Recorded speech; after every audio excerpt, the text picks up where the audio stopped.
साल 2023 में 5 राज्यों के विधानसभा चुनाव के नतीजों में कांग्रेस के हाथ केवल दक्षिण का राज्य तेलंगाना की सत्ता आई है, जबकि हिंदी बेल्ट के राज्य मध्य प्रदेश, छत्तीसगढ़, राजस्थान में नतीजे कांग्रेस के लिए निराशाजनक रहे हैं। लेकिन अब कांग्रेस ने समीक्षा बैठकों और परिवर्तन के दौर के बाद आगे यानी 2024 के आम चुनाव की रणनीति पर एक्शन बना लिया है, तय कर रही है। रणनीति पर मंथन चल रहा है। 28 दिसंबर को नागपुर में पार्टी की स्थापना दिवस पर 24 के लिए चुनाव प्रचार की शुरुआत वो करने जा रही है।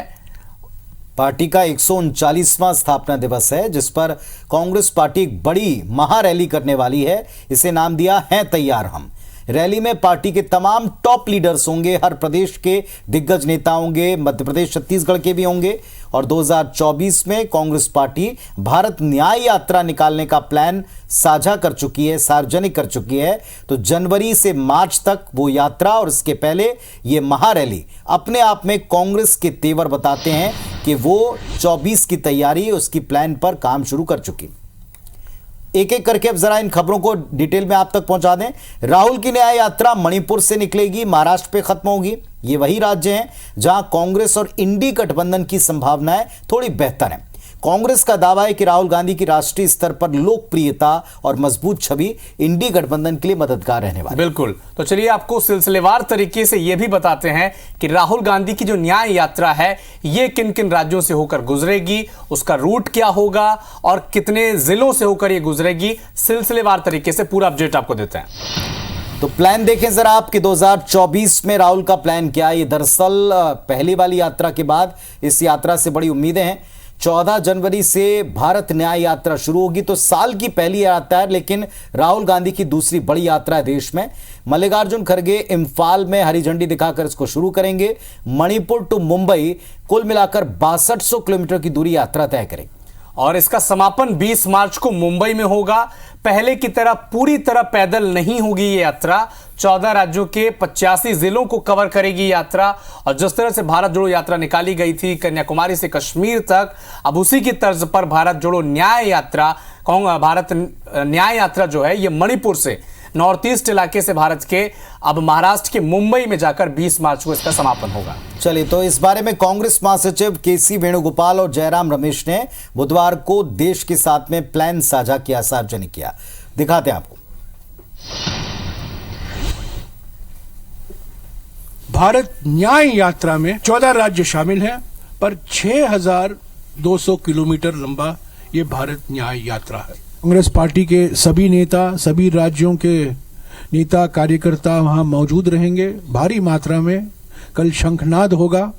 हमारी 2024 लोकसभा चुनाव के लिए जो तैयारियां हो रही हैं। आइए अब आपको बताते ग्राफिक्स के जरिए कि भारत न्याय यात्रा का रोड मैप क्या है और इसकी क्या मायने हैं कांग्रेस पार्टी के लिए। इसी रोड मैप को क्यों चुना गया वो आप जब देखेंगे ग्राफिक्स तो आपको समझ में आएगा। आपको दिखा रहे हैं ग्राफिक्स के द्वारा क्या स्थिति है।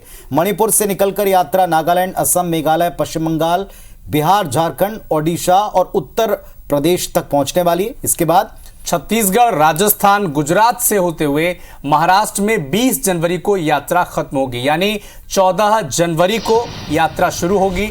और इसके बाद ये यात्रा लगातार, जो भारत का नक्शा इस वक्त आप देख पा रहे हैं और नीले रंग से जो राज्य अंकित हैं, यहां से वो यात्रा होकर गुजरेगी। मणिपुर से यात्रा की शुरुआत होगी। नॉर्थ ईस्ट के 4 राज्य मणिपुर, नागालैंड, असम और मेघालय, और उसके बाद वो देश के अन्य हिस्से में प्रवेश करेगी। पश्चिम बंगाल से होते हुए बिहार, झारखंड, उत्तर प्रदेश और हिंदी हार्टलैंड में उसके बाद उसका प्रवेश होगा। बिल्कुल आपने ठीक कहा। और इसके बाद ओडिशा, उत्तर प्रदेश, छत्तीसगढ़, राजस्थान, ये और छत्तीसगढ़, राजस्थान, मध्य प्रदेश, ये वो स्टेट हैं जहां अभी चुनाव हुए हैं। हिंदी बेल्ट के बड़े स्टेट हैं। और हार के बाद यहां भी पार्टी तैयारी करना चाहती है 24 की। तो यात्रा का पूरा रोड मैप आप देख रहे हैं देश के नक्शे पर। पूरा हम कह सकते हैं नॉर्थ ईस्ट से लेके वेस्ट तक कवर करना चाहते हैं राहुल गांधी और कांग्रेस पार्टी। और इसके फायदा होने की उम्मीद है क्योंकि अधिकांश राज्य हैं जहां बीजेपी के लिए चैलेंज है और एक वरदस्त है या एक थोड़ा सा कांग्रेस के लिए फायदा है।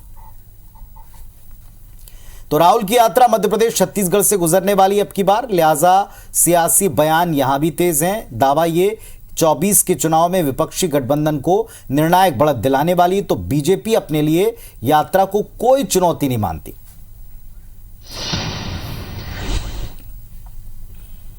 कांग्रेस के बारे में क्या कहूं, मैं तो राहुल गांधी जी के बारे में कह रहा हूं कि पहले भी यात्रा निकाली, असर क्या हुआ। राहुल जी जहां जहां जाते हैं वहां कांग्रेस का बंटा ढार हो जाता है। पहले भी राहुल गांधी मध्य प्रदेश से यात्रा लेके निकले थे, तो जहां वो जाते हैं वहां कांग्रेस की पराजय सुनिश्चित कर देते हैं।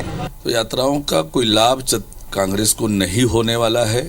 कांग्रेस पार्टी जनता से दूर जा चुकी है, मोदी जी से मुकाबला नहीं कर पा रहे हैं और मोदी जी के विरोध के चक्कर में देश का विरोध करने लगे हैं, इसलिए इन यात्राओं का कांग्रेस को कोई लाभ नहीं होने वाला है। तो बीजेपी मानती है मोदी विरोध अगर मकसद है तो कामयाबी नहीं मिलेगी। यात्रा का स्वागत करता हूं और राहुल जी को साधुवाद है। बीजेपी का नेचर और चरित्र हार जीत का है, मुझे पता है ये बात। वो इसके अलावा उनको पद चाहिए, सत्ता चाहिए।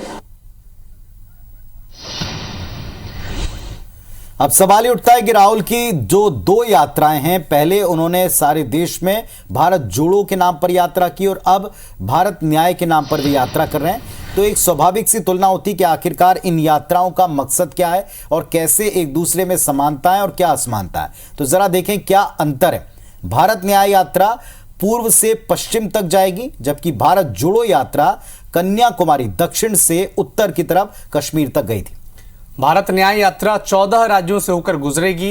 ये भारत जोड़ो यात्रा भी 14 राज्यों से होकर गुजरी थी और भारत न्याय यात्रा 67 दिन चलने वाली है, जबकि भारत जोड़ो यात्रा का जो समय था पुनीत जी 145 दिन तक ये चलती रही। तब वक्त भी था, लेकिन अब वक्त बड़ा कम है लोकसभा चुनाव के पहले। भारत न्याय यात्रा कुल मिलाकर 6200 किलोमीटर की दूरी तय करेगी, जबकि भारत जोड़ो यात्रा का जो मैप था इसमें दूरी भी अधिक थी, 3500 किलोमीटर तक ये यात्रा तय की गई थी। जबकि भारत न्याय यात्रा का जो उद्देश्य है आर्थिक, सामाजिक और रणनीतिक न्याय दिलाना, और आज बयान भी सामने आया जीतू पटवारी का कि इंसाफ दिलाने के लिए और जो तानाशाही रवैया चल रहा है सरकार में उसके खिलाफ यात्रा चलेगी। जबकि भारत जोड़ो यात्रा का जो उद्देश्य था वो घृणा, भय, कट्टरता की राजनीति से लड़ना, और लगातार राहुल गांधी ने जो कहा भी था कि नफरत के बाजार में मोहब्बत की दुकान वो खोलेंगे।